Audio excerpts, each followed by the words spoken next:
বিগত দিনের সরকার আপনারা জানেন যে কিছুই করেনি, স্বাস্থ্য পরিকাঠামো যথেষ্ট পুয়ার। তৃণমূলী কালচারটা যেন না থাকে, আর দালালদের দৌরাত্ম্য যেন এই হসপিটালে যেন না থাকে। হসপিটালটাকে যেন পরিষ্কার পরিচ্ছন্ন থাকে এবং ডাক্তার যেন ওই রাত্রিবেলাতে এসে দেখবো কোনো ডাক্তার নেই, এটা যেন না হয়। এমার্জেন্সিতে ভর্তি করলেও ওয়ার্ডে ডাক্তার আসেন না। স্যালাইন শেষ হয়ে গেলেও নার্সরা স্যালাইন পরিবর্তন করে দেয় না। সামান্য একটা ইনজেকশন দেবার সিরিঞ্জ থেকে ব্যান্ডেজ সবই কিনে আনতে হচ্ছে বাইরে থেকে। দালাল চক্রে ভরে গেছে হাসপাতাল। হাসপাতালে ঢোকার মুখেই রোগীর আত্মীয় পরিজনদের মুখে বিভিন্ন অভিযোগ শুনে তাজ্জব স্বাস্থ্য প্রতিমন্ত্রী সুমনা সরকার। হাসপাতালে করুণ পরিষেবা নিয়ে স্বাস্থ্য প্রতিমন্ত্রীর সামনে ক্ষোভ উগরে দেন রোগীর পরিজনরা। অভিযোগ, হাসপাতালের চারিদিকে নোংরায় ভরে গেছে, দুর্গন্ধের টেকা দায় হয়ে দাঁড়িয়েছে। এইগুলো যদি মানে এমার্জেন্সি ভর্তি করলো, ডাক্তার আসছে না বা স্যালাইন শেষ হয়ে যাচ্ছে, নার্সকে বললে সে পরিষেবাগুলো দিচ্ছে না। একটা মানুষের প্রয়োজনে দেখা গেল রোগী তো মারাই গেল। কল্যাণী জেএনএম এর পর এবার কৃষ্ণনগরের শক্তিনগর জেলা হাসপাতালে সারপ্রাইজ ভিজিটে এলেন রাজ্যের স্বাস্থ্য দপ্তরের রাষ্ট্রমন্ত্রী সুমনা সরকার। হাসপাতালে পরিকাঠামো খতিয়ে দেখার পাশাপাশি রোগীর পরিবারের সঙ্গে কথা বলে তাদের নানা অভাব অভিযোগ শোনার পর হাসপাতালে দালাল চক্র নিয়ে কড়া বার্তা দিলেন মন্ত্রী। সাফ জানিয়ে দিলেন হাসপাতালে আর কোনো তৃণমূলী কালচার চলবে না। সরকারি হাসপাতালে কোনোভাবেই দালাল চক্রের দৌরাত্ম্য বরদাস্ত করা হবে না।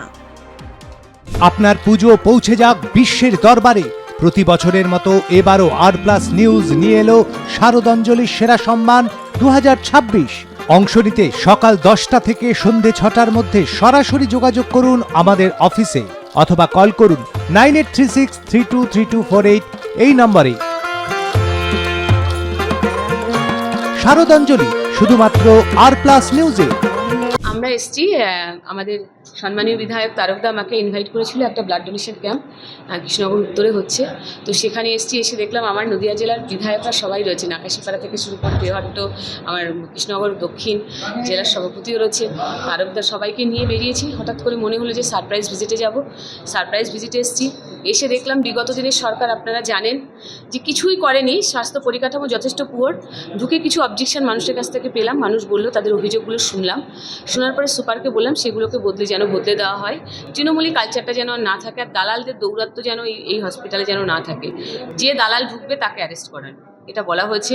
এবং হসপিটালটাকে যেন পরিষ্কার পরিচ্ছন্ন থাকে এবং ডাক্তার যেন ওই রাত্রিবেলাতে এসে দেখবো কোনো ডাক্তার নেই, এটা যেন না হয়। প্রত্যেকটা ডাক্তার যেন থাকে। সুপার সাহেবও আছে, সুপার সাহেব আসুন, আপনি এখানে আসুন। সুপার সাহেবও আছেন এখানে। তো সবাইকে নিয়ে বলা হয়েছে এবং ওনাকে বলা হয়েছে এমএলএদেরকে নিয়ে উনি যেন কাজ করেন হসপিটালে কোথায় কী সমস্যা হচ্ছে না হচ্ছে সেগুলোকে দেখে নেওয়ার জন্য। এবং সিসিটিভি পুরো মনিটরিং করবে পুরো হসপিটাল জুড়ে। রাত্রিবেলাতে পরিবারের লোকজনেরা থাকছে, যাতে কোনো রকম কোনো সমস্যা না হয় সেদিকে ওনাকে বলা হয়েছে। হসপিটালের বাইরে যাতে একদম পরিষ্কার পরিচ্ছন্ন থাকে সেগুলো বলা হয়েছে। এবং খাবার দাবারের গুণগত মান সেটা নিয়ে বলা হয়েছে, এগুলো বলা হয়েছে। আর ইনফ্রাস্ট্রাকচার সেটা তো আছেই, আপনারা জানেন বিগত সরকার করেনি, আমরা বর্তমান 2 মাস এসেছি ক্ষমতায়, নিশ্চয়ই আগামী দিন আরও কিছু ঘটবে। ম্যাডাম, আপনি বলছিলেন যে হাতে ব্যাচ করে ব্লক অবধি আপনি নিয়ে যাবেন, যেটা আপনি হাতে ব্যাচ করে না, আমাদের ডিপার্টমেন্ট থেকে এটা একটা সিদ্ধান্ত নেওয়া হচ্ছে সম্মানীয় মুখ্যমন্ত্রী তার নির্দেশে, যে রোগীর পরিবার, এখন আমরা শুরু করিনি, এটা শুরু করব, যে কোন নার্স তাকে দেখছে, কোন ডক্টর তাকে দেখছে এবং পরিবারের লোক কে আছে, পেশেন্ট কে আছে, তাদের এক কালারে একটা করে ব্যান্ড থাকবে হাতে। তাহলে মার্কিং করতে সুবিধা হবে যে কোন পেশেন্টের কে বাড়ির লোক আছে। এই যে দালাল দৌরাত্ম্য, এই রাজটাকে আমরা বন্ধ করতে চাই। তৃণমূলী কালচার আমরা শেষ করতে চাই। তৃণমূলী কালচার কোনো চলবে না, এতদিন যা করেছে আর চলবে না, ফার্দার আর চলবে না, সেটা সুপার সাহেবকে বলে দিই। কি রে, তোর বেশ র্যাশ হয়েছে দেখছি। হ্যাঁ রে, কি করবো বলতো, র্যাশগুলো কিছুতেই কমছে না। অনেক কিছু ইউজ করলাম তবুও কমছে না। তুই এম্বার গৌরীদেবী হসপিটালসে দেখাতে পারিস, ওখানে ভালো এক্সপিরিয়েন্স ডার্মাটোলজিস্ট আছে। গৌরী দেবী হসপিটাল, রাজবাঁধ, দুর্গাপুর। যোগাযোগ 8001003333, 8001113333। রোগীর পরিবারের সদস্যদের অভিযোগের ওপর ভিত্তি করে তিনি বিভিন্ন ওয়ার্ডে যান এবং হাসপাতাল সুপারের সাথে আলোচনা করেন। তার কথায় বিগত 15 বছরে তৃণমূল সরকার কোনো কাজই করেনি। আগে 34 বছরে বাম জমানাতেও সেভাবে হাসপাতালগুলো সংস্কার হয়নি, যে কারণে এত সমস্যা হচ্ছে।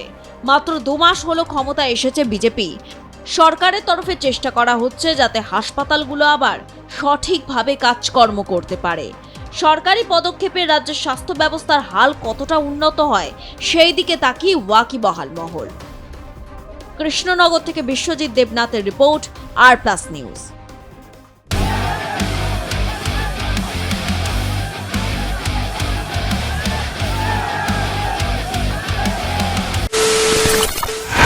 খবরের নামে প্রতিদিন সন্ধে আপনার ড্রয়িং রুমে কি শুধুই চিৎকার চেঁচামেচি খেয়ে আসে?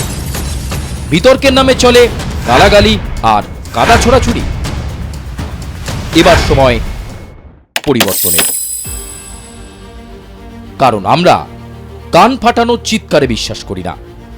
আমরা বিশ্বাস করি খবরের সত্যতায়।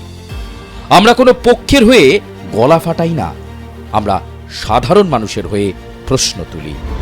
চিৎকার নয়, শুধু খবর হবে যেখানে বিতর্ক আছে কিন্তু কুৎসিত ঝগড়া নেই। সঠিক তথ্য, বিশ্বস্ত খবর।